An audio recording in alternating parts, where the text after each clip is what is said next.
warahmatullahi wabarakatuh. Perkenalkan, kami dari kelompok 10 ingin menjelaskan materi tentang finance, liberation and behavior for millennial generation. Ini kelompok kami memiliki beranggotakan 8 anggota. Yang pertama, Yuyun Diansa, NIM 1903200011. Dan yang kedua, saya sendiri, Ika Febrianti Haryati, NIM 1903200023. Dan yang ketiga, Puspita Sari, NIM 1903200034. Dan yang keempat, Nini Erlina, NIM 190320000058. Dan yang kelima, Lisa Febrianti, NIM 190320000010.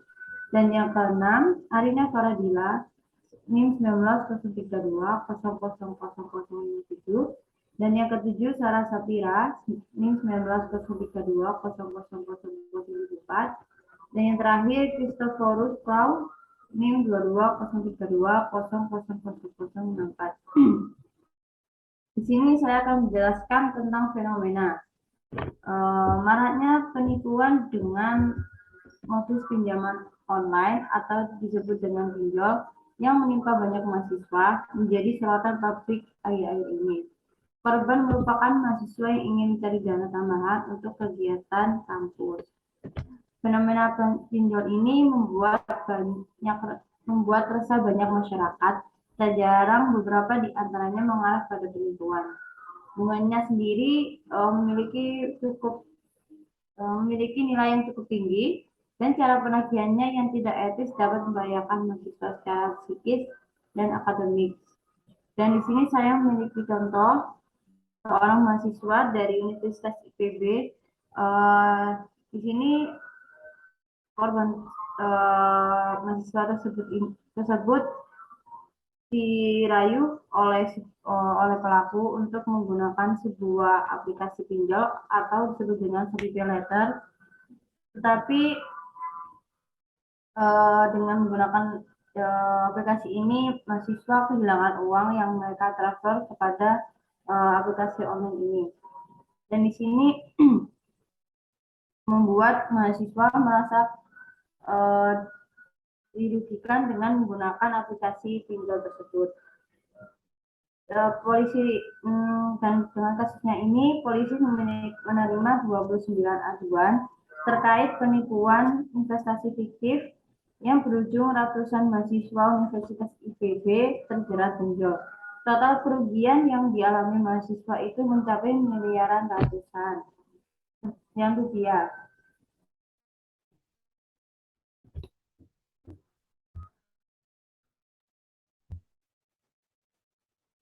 Untuk yang kedua, saya akan menjelaskan terkait hasil survei OJK pada tahun 2016. Di sini ada beberapa negara ASEAN yang meliputi 1, Singapura, 2, Thailand, 3, Malaysia, 4, Filipina, 5, Indonesia. Dalam dekade terakhir, literasi keuangan menjadi isu utama dan menjadi salah satu kebijakan yang sedang gencar-gencarnya dilakukan oleh pemerintah.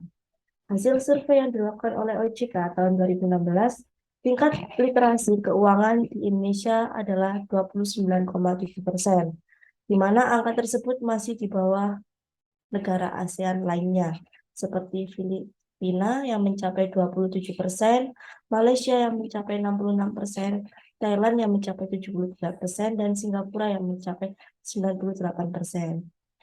Dari beberapa negara tersebut, terlihat Indonesia yang paling rendah terkait tingkat literasi keuangan. Nah, tingkat literasi keuangan yang rendah latar belakangi karena industri keuangan sedang semakin kompleks dan rata-rata masyarakat kurang mampu menghadapi perubahan tersebut.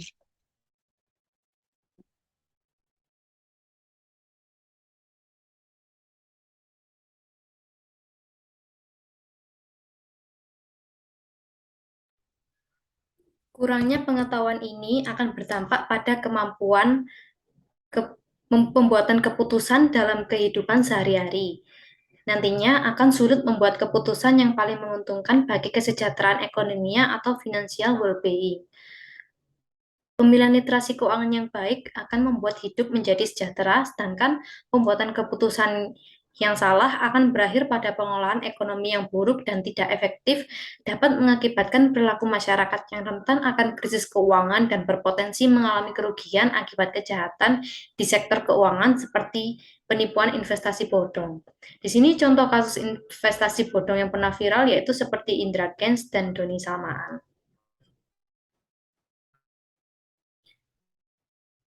Berikut ini contoh figur milenial yang pertama, yaitu Timothy Ronald. Dia adalah founder Ternak Uang. Dari usia muda, dia sudah terjun ke dunia bisnis dan mengatur keuangannya pada saham. Dan selanjutnya, Lizeth Calviero. Dia adalah influencer, contoh figur literasi milenial yang tidak baik. Demi gaya hidupnya yang hedon dan tidak bisa memanage uang dengan baik, maka influencer tersebut menjadi terlilit hutang.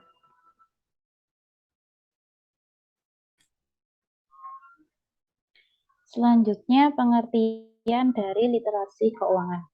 Literasi keuangan merupakan kemampuan yang mencakup untuk membedakan pilihan keuangan, membahas uang, dan masalah keuangan tanpa ketidaknyamanan, merencanakan masa depan, dan menanggapi kompeten untuk peristiwa kehidupan yang mempengaruhi keputusan keuangan sehari-hari, termasuk peristiwa di ekonomi secara umum. Jadi, hal yang mendasari literasi keuangan yang harus dipahami dan dikuasai oleh setiap individu karena berpengaruh terhadap kondisi keuangan seseorang serta memiliki dampak terhadap pengambilan keputusan ekonomi yang baik dan tepat. Memiliki literasi keuangan merupakan hal yang dapat membuat kehidupan sejahtera. Dengan pengelolaan keuangan yang tepat, tentunya ditunjang oleh literasi yang baik, maka taraf kehidupan seseorang dapat diharapkan meningkat. Hal ini berlaku untuk setiap penghasilannya. Karena bagaimanapun tingginya tingkat penghasilan seseorang tanpa pengelolaan uang yang tepat, finansial akan sulit dicapai. Dari literasi keuangan tersebut, ada beberapa faktor yang mempengaruhi literasi keuangan. Tingkat literasi keuangan yang dimiliki oleh setiap individu tentunya berbeda-beda. Perbedaan tingkat literasi keuangan itulah yang menyebabkan terjadinya perbedaan signifikan antara individu satu dengan yang lainnya dalam mengumpulkan aset baik jangka pendek maupun jangka panjang. Tingkat literasi keuangan juga dipengaruhi oleh beberapa faktor dari karakteristik demografi mulai dari gender, etnis, pendidikan, dan kemampuan kognitif, dari latar belakang keluarga, kekayaan, serta preferensi waktu. Ada juga faktor personal dari intelijensi dan kemampuan kognitif, sosial ekonomi dapat mempengaruhi literasi keuangan dan perilaku keuangan seseorang. Untuk literasi keuangan pada generasi milenial menjadi isu utama yang menjadi salah satu kebijakan yang sedang gencar-gencarnya dilakukan oleh pemerintah. Selanjutnya ada perilaku keuangan. Definisi dari perilaku keuangan merupakan cara untuk menjelaskan bagaimana manusia berinvestasi atau berhubungan dengan keuangan yang dipengaruhi oleh faktor psikologis. Jadi, dalam perkembangan ekonomi saat ini, setiap individu harus mampu mengelola keuangannya dengan membangun literasi keuangan yang mengarah pada perilaku keuangan yang sehat. Acuan yang menjadi acuan aktivitas keuangan pada perilaku keuangan yaitu tanggung jawab keuangan terkait dengan pengelolaan keuangan. Tanggung jawab keuangan merupakan proses produktif dalam mengelola uang dan aset, sedangkan pengelolaan keuangan merupakan proses mengelola dan menggunakan aset keuangan. Perilaku keuangan yang baik dijelaskan oleh perilaku efektif seperti membuat catatan keuangan, mendokumentasikan arus kas, merencanakan pengeluaran, mengelola penggunaan kartu kredit, dan merencanakan tabungan. Pengendalian dalam perkembangan ekonomi juga, konsumen harus cerdas mengelola keuangannya dengan membangun literasi yang sehat. Pengendalian diri itu merupakan perilaku keuangan yang sangat berguna bila dipahami dan diterapkan dalam kehidupan sehari-hari. Ada juga 3 aspek keuangan yang melibatkan dalam perilaku keuangan. Yang pertama, konsumsi. Konsumsi merupakan pengeluaran untuk berbagai barang dan jasa. Perilaku ekonomi seseorang dapat diukur dari bagaimana seseorang tersebut melakukan kegiatan konsumsi. Misalnya, apa yang dibeli seseorang dan mengapa ia membeli.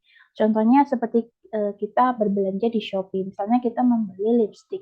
Lipstik itu kan ada alasannya kita membeli hal tersebut karena lipstik itu bisa kita gunakan untuk kegiatan sehari-hari, untuk penampilan, untuk visual kita agar lebih baik lagi. Yang kedua ada manajemen arus kas, merupakan indikator utama kondisi keuangan dan ukuran kemampuan seseorang untuk membayar semua biaya yang dikeluarkan. Manajemen arus kas yang baik adalah tindakan menyeimbangkan pengeluaran dengan pengeluaran.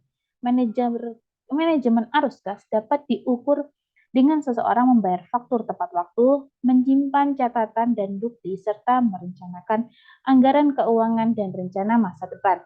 Misalnya seperti kita membayar pajak tepat waktu, kita membayar listrik, ataupun air tepat waktu. Yang ketiga, tabungan dan investasi. Tabungan merupakan sebagai bagian dari pendapatan yang belum digunakan dalam jangka waktu tertentu. Biasanya kalau kita udah gajian nih, nanti sebagian uang itu kita tabung untuk masa depan. Dan tidak dapat dipungkiri bahwa jika terjadi di masa depan, berarti tabungan tersebut dapat mengantisipasi kejadian yang tidak terduga. Misalnya kalau ada keluarga yang sakit, tabungan tersebut dapat mengcover keuangan untuk biaya rumah sakit. Investasi merupakan alokasi atau sumber daya saat ini yang ditujukan untuk keuntungan masa depan, misalnya saat kita ikut dalam berpartisipasi dalam saham. Faktor yang mempengaruhi perilaku keuangan, yang pertama gaya hidup.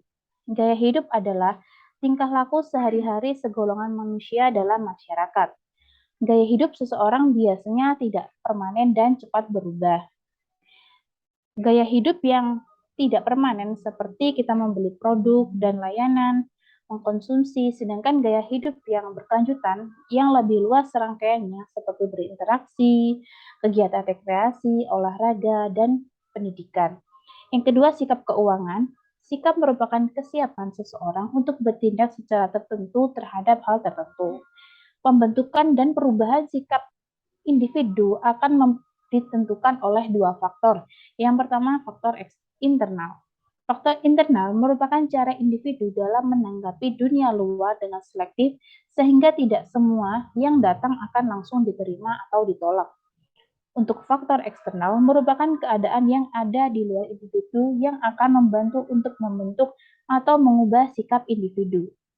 Sikap keuangan dapat disimpulkan bahwa penerapan prinsip-prinsip keuangan untuk menciptakan dan mempertahankan suatu nilai melalui pengambilan keputusan dan manajemen sumber daya yang tepat. Setiap individu yang selalu menerapkan financial attitude di dalam kehidupannya akan mempermudah individu tersebut dalam menentukan sikap dan perilaku dalam hal keuangan. Jadi jika kita generasi milenial ini dapat menerapkan financial attitude seperti dapat mengelola keuangan, menyusun anggaran pribadi, dan membuat keputusan berinvestasi yang tepat, maka kita termasuk generasi yang dapat memanage keuangan kita sendiri. Yang terakhir, latar belakang keluarga. Latar belakang keluarga merupakan kondisi pada keluarga, khususnya orang tua, yang dicerminkan dalam status ekonomi, sosial, dan ekonominya. Pendidikan informal yang dapat berlangsung sepanjang usia merupakan pendidikan yang dilatar belakangi keluarga yang berasal dari pengalaman hidup sehari-hari, pengaruh kehidupan dalam keluarga, hubungan dengan tetangga akan memperoleh nilai keterampilan dan pengetahuan. Keluarga yang dapat mengelola keuangannya dengan benar dan tepat menunjukkan bahwa keluarga tersebut sudah dapat bertanggung jawab atas uang yang dimilikinya. Tanggung jawab seseorang dapat dinilai dari kecenderungan diri dalam menghemat uang yang dimiliki, mengelola anggaran, serta mengontrol keuangan.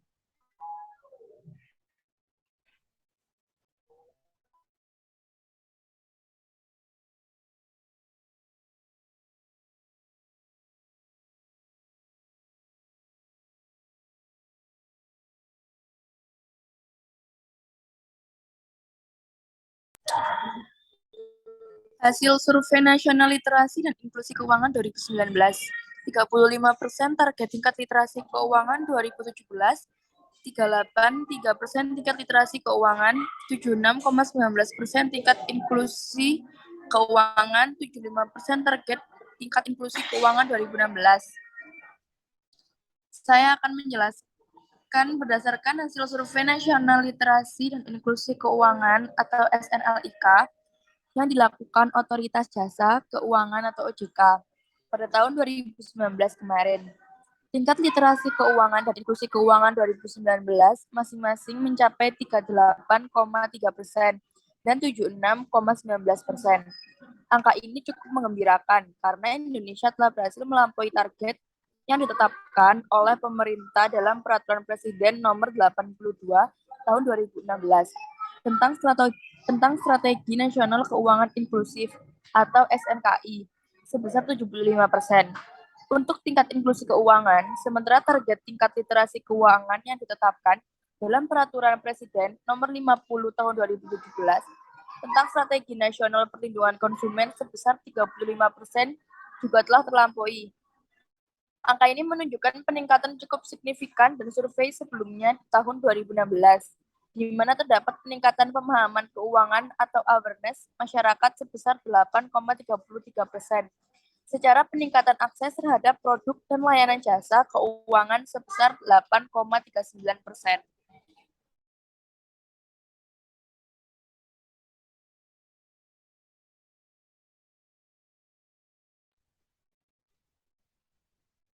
Lanjutan survei. Yang pertama, masyarakat berpenghasilan rendah tidak menuntut layanan jasa keuangan yang formal dengan alasan biaya yang dibutuhkan cukup mahal. Yang kedua, banyak masyarakat berpenghasilan tinggi tidak familiar menggunakan produk keuangan sehingga hal tersebut menyebabkan permintaan akan layanan jasa keuangan menurun. Hal ini mengimplikasikan bahwa pengetahuan keuangan yang rendah akan menurunkan permintaan suatu layanan jasa keuangan. Pengetahuan keuangan ini sangat erat hubungannya dengan literasi keuangan.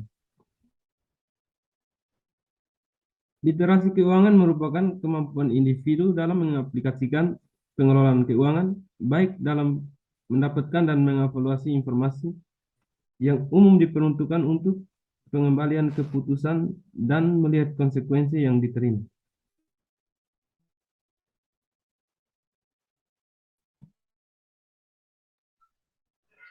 Seperti yang sudah disampaikan teman-teman bahwa generasi Y atau biasa disebut dengan milenial adalah mereka yang tumbuh di tengah pesatnya teknologi dan informasi digital. Mereka hidup dan tumbuh bersama teknologi yang begitu canggih, tidak selalu membawa dampak dan pengaruh positif bagi mereka.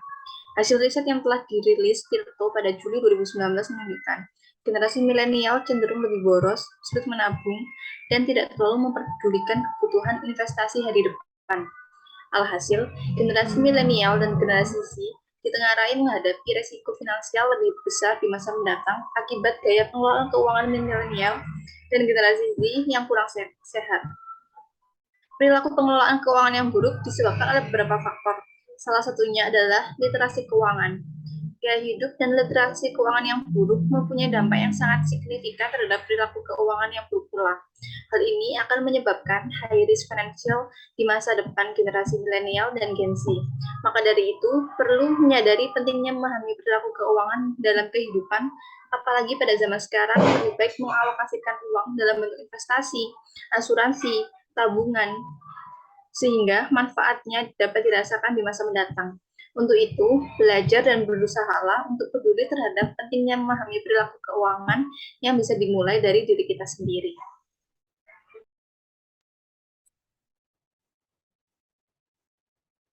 Selanjutnya ada tips dan saran.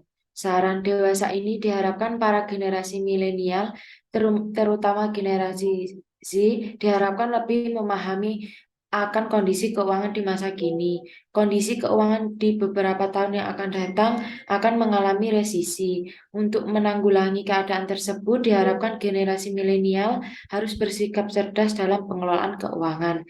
Cara yang bisa dilakukan yaitu yang pertama, satu, memahami resiko. Yang kedua, menyisihkan uang untuk berinvestasi. Yang ketiga, memahami beragam produksi investasi. Yang keempat, memiliki dana darurat.